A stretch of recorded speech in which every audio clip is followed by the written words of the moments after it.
అట్లా చేస్తారని అనుకోలేదు సార్. అంత మోసం చేశారు సార్, మాకు అంత దూరం చేశారు సార్ మాకు. కానీ ఇట్లా రేవంత్ రెడ్డి ఏం చేస్తాం సార్? ఈ 100 గజాలు అడిగి మనకు ఒక సౌకర్యం చేస్తారని అనుకున్నాం సార్ మేము. మాకు ఏం మార్పు రాలే సార్, ఏం మార్పు రాలే సార్. మాకు అన్యాయం చేసి రోడ్డు మీద పాలు చేసిండు సార్. కానీ ఇది న్యాయం కాదు సార్. మేము గెలిపించి ఒక మంచి చేస్తాడని అనుకున్నాం సార్.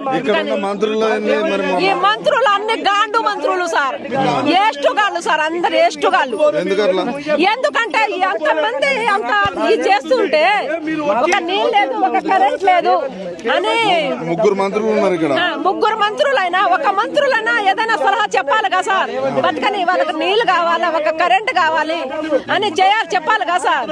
అలాంటి ఏ మంత్రులు ఏం చెప్పకుండా ఇల్లు అన్ని గిన్నెలు బొచ్చలు సామాన్లు బట్టలు గట్టలు అన్ని పోయినాయి సార్. ఒక ఆర్డర్ ఒక ఏం చెప్పలే, మాకు అన్ని ఆర్డర్లు ఉన్నాయి సార్. తుమ్మల పొంగులేటి బట్టి ఇంతమంది ఉన్నారు, ఒక్కరు తుమ్మలు బట్టి పుంగవెట్టి శ్రీనివాసు ఎవ్వరు పట్టించుకోలేదు సార్. మాకు పరిస్థితి ఘోరంగా ఉంది సార్. అందరూ మందు తీసుకొచ్చారు సార్, పరుగు మందు. అందరూ తాగి అయినా చచ్చిపోతాం, లేకపోతే ఈ భూమిని మనం సాధించుకుందాం అని అంటున్నారు సార్. ఇక్కడ భూమి తోముకొని పోయినా మనం పోయే పరిస్థితిలో లేదు, ప్రాణాలు పోయినా పోయే పరిస్థితిలో లేదు సార్ అని అనుకుంటున్నారు సార్ ప్రజలు. ఓట్లు అన్నప్పుడు దండం పెట్టారు సార్ మాకు. అమ్మా ఓట్లు వేయండి అమ్మా, మీకు రోడ్డు వేస్తాం, కరెంట్ వేస్తాం, వచ్చిన కాడ నుంచి అన్ని దొంగ వ్యవహారాలే సార్.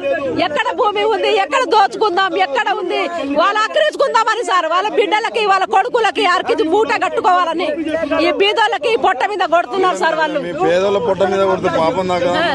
పాపం సార్, పెద్ద పాపం తలిగింది సార్. నాశనం అయిపోతారు సార్ వాళ్ళు. మంత్రులు అందరు నాశనం అయిపోతారు సార్.